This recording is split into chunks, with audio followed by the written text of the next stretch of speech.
Alright, I don't know how to start this video off, so I'm gonna do the best that I can. Um, my current emotions and thinking process and just overall function of life has been disrupted by the movie that is Obsession. Now, I'm not trying to say that it's a terrible movie or that you shouldn't watch it. And in fact, I think it's the opposite. For the last 24 hours after watching this movie, the only regret that I've had as of right now is that I shouldn't have watched it sooner. I should have watched it sooner. I cannot tell you the impact that this movie's had in the last 24 hours in a long-term and short-term format. Short term, I've just been disrupted. I can't honestly think of anything else other than this movie. And long term, it has made me really evaluate where I want to be in life. And I'm gonna elaborate on both of them. But so kind of winding it down a little bit. This movie is a game changer. It is everything and anything that you would want in a 1 hour and 40-minute experience. This is a movie that there will be some moments where you will laugh towards the very beginning, but after that, know it that the last laugh that you have during that time during will be in like the first 5 to 10 minutes. Like the last laugh is within the 10 minutes. After the 11th minute or 12th minute starts, that you are in for a journey of a lifetime. And the reason why you have to understand is if you haven't watched this movie or if you've been on social media and you've seen, you know, Indy Neverready and Barker and Colin Thompson and Megan Lawless, if you've seen the cast or the director talk about their passion for the film, you understand that this isn't just another romance or horror movie gone wrong. This is something else. These people have created, I believe, a new genre, a new fan base, and they have changed the game for 6 years. I would say even maybe even longer than that. The average consumer, you and I, have been consuming nothing, have been eating nothing and watching nothing but shit and mediocrity. All right, I don't care that Disney or Universal or MGM or anyone put in over $200 million. If the product is crappy, if I didn't enjoy it, then it's a waste of my time and my money. And for the last 6 years, it felt more and more and more like that. Think about it. The last movie that I could think that I've liked like this, as much as I like this movie, the last movie that I ever came close to in 6 years was Oppenheimer. And the reason why I say 6 years is because COVID threw a wrench and everything, but I don't think that needs to be pointed out. But I will just for, people that may not understand the timeline that I operate on, or are a little bit younger, older, whatever. This passion project, if you will, right? Took 2 years in the making. Um, was less than $1 million, $750,000, $750,000, and they made a masterpiece. It just goes to show you that you don't have to watch Mandalorian and Grogu. You don't have to watch or subscribe to Disney Plus or Netflix or Hulu or Prime Video. You just have to find the real passion driven, the really creative directors, writers, editors, costume design, light, camera, audiovisual technicians, and actors. I don't even want to degrade them by calling them actors. These people are thespians with the show that they put on. Every single there's only five people in the whole movie. All right. Obviously you have Bear, you have Indy, you have Ian, you have Sarah, and then you have, Andy Richter for like 5, 10 minutes. You have okay, first of all, if you have Mort, the guy who voices Mort, I think he voices Mort. I'm pretty I think he is. That's a damn good movie script right there. Like King Julian's #1 fan to be a little tiny part. done something. You've created something no short of a masterpiece. And I just have to say, I have to share it because to me, I would have remorse if I hadn't shared my passion or my sorry my music passion a lot. I would have regret and remorse in my life if I did not air out my thoughts.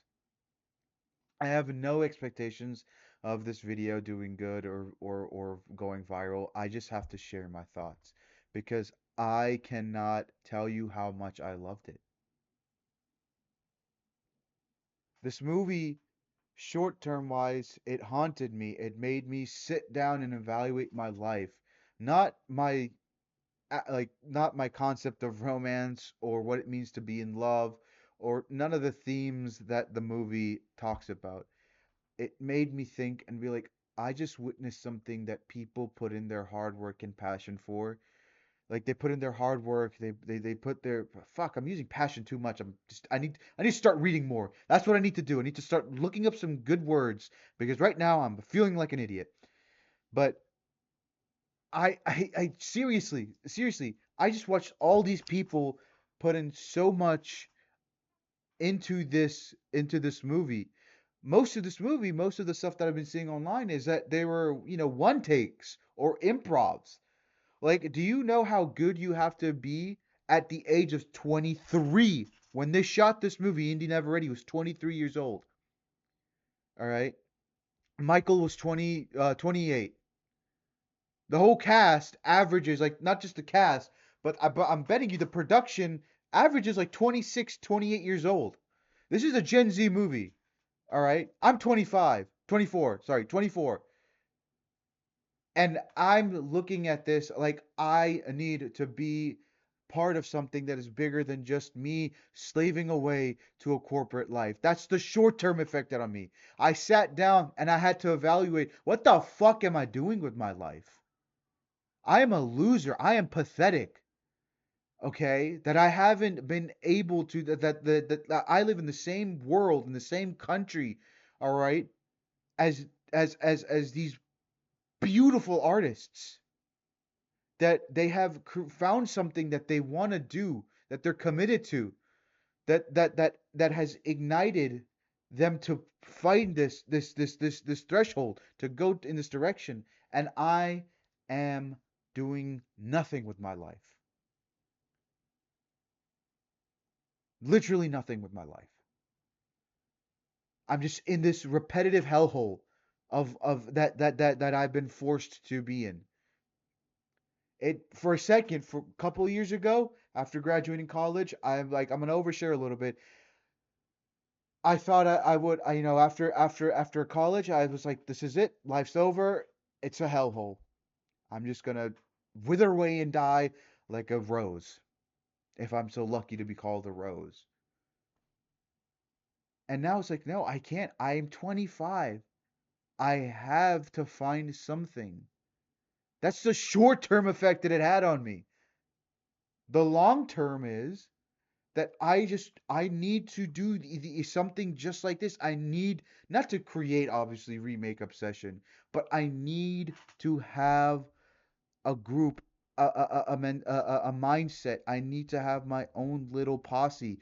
People like Curry and Colin, like those two did something for 4 years. They did their own sketch comedy. They created their little environment. They posted videos. They did phenomenal. I love their comedy. Let me tell you one thing. No, there's nothing better in this world than comedy. I don't think so. All right. And I I think so. Yeah, I don't know what I said. I'm losing my mind right now. Just this is how much this movie's hurt me. Look, I would be doing a disservice to myself and to you if I didn't tell you that this movie is a must-watch in theaters. I would hate myself if I didn't share my feelings and express myself in a very cluttered, in a flustered, repetitive manner. I can't think of anything else. I can't eat. I can't sleep. I slept and I replayed the entire movie in my head. All right. When I sit down, I think of, the lighting, the shadow, the play on words. I would think I can't even watch anything else. I can't watch TikTok. I can't watch Instagram. I can't watch anything on YouTube. I don't want to watch my shows that I've put on hold. Why? Because nothing that I've seen, whether it's a Disney show, whether it's an Apple TV, whether it's anything, amounts to the masterpiece that I just witnessed 24 hours ago.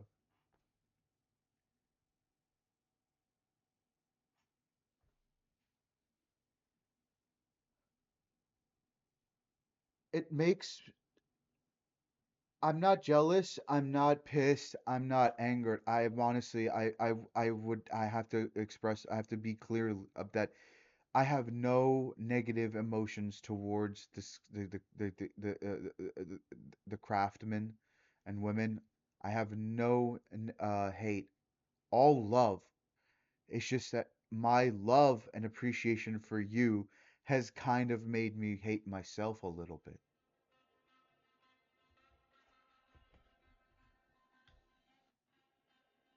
And I just I can't think of or do anything else for the next Lord knows how many hours. Please, please, please, if you're near a theater, if you have the time and the money, witness this historical masterpiece. Live it, breathe it, share the same emotions as random strangers.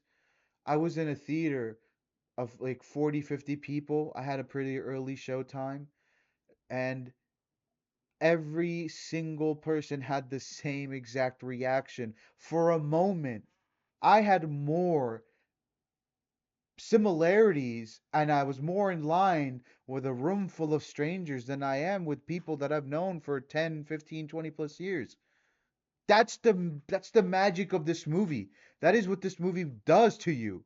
Is that this random dude or this random chick or this random family guy or family that you have no association with, you don't know their name, you don't even know what creed, race, ethnicity they are. You don't give a fuck. You sit down, you witness this, and you're just like, yo, we just went through this is honestly trauma bonding. But it's not traumatic. It's not horror. You're not jump scared. The horror is everything that happens to you after. You walk out the theater. You take I'm not a smoker, okay? I'm not a very avid smoker. I had to go to a gas station and buy a pack of cigarettes and smoke away what I just because I had no one to really talk to about this, okay? I had to sit there and process and smoke a pack I had to smoke a pack to process what I just witnessed, and that I probably will never see anything like it for the remainder of the year. Maybe Christopher Nolan's Odyssey, but come on, it's Christopher Nolan. We already know it's going to be great, right? The, the, the, there's a risk. Average consumer, there's a risk. We're gonna go to this movie, right? We're gonna buy tickets and overpriced snacks with our hardworking money to watch a movie we may or may not like. And honestly, the last couple of movies that I've seen, I have not liked. But this, my biggest regret is I didn't watch it opening night. My second biggest regret is that I knew absolutely nothing about it before my sister or a couple of TikTok edits that came onto my screen. Don't do yourself a disservice. Don't make a regrettable mistake. Witness Obsession in theaters. I'm not paid. I'm not sponsored. I have no affiliation. I'm just a fucking consumer like you who's at the end of this video who is sick and tired of mediocrity and bullshit. Let's be honest, it's a little bit hard in these times to have money and to really to earn money and to use it and to Get a good experience out of it.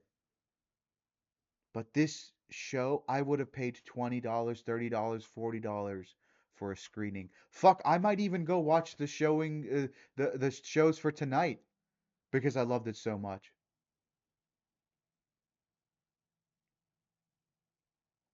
Don't make the mistake. Don't make the mistake of not watching this in theaters.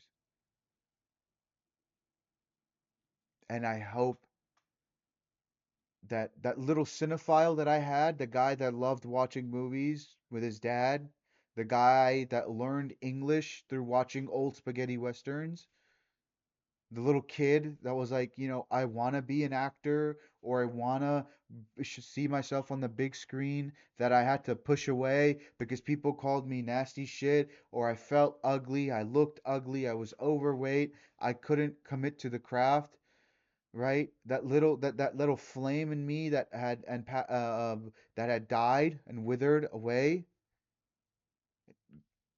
got reignited. I want to do something more with my life. I don't know how the fuck I'm going to start, and I don't know if it's this, if it's being a podcaster, a YouTuber, a Twitch streamer, an actor, a director, a writer, or a commentator on sports or Formula One or football or whatever. But I want to do something meaningful in my life because I now have the obsession to change my life for the better.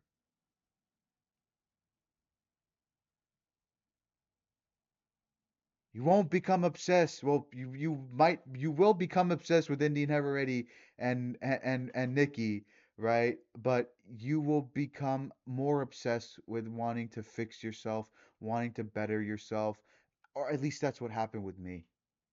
I wouldn't have this camera on. I wouldn't be sitting in front of this mic in my shitty ass apartment bedroom, all right, talking as if anyone gave a fuck or a damn. Okay? And that's the truth. That's the God honest truth. So please, please